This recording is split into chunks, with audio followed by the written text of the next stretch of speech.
papunta doon.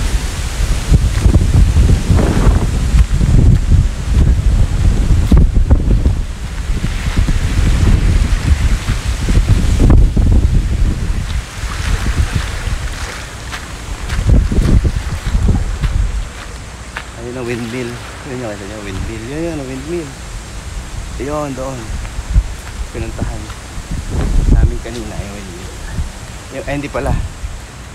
Yung view lang ng windmill doon sa may Ponderosa. Golf course yun. Golf and country. Ano, medyo gubat na din eh. Gubat.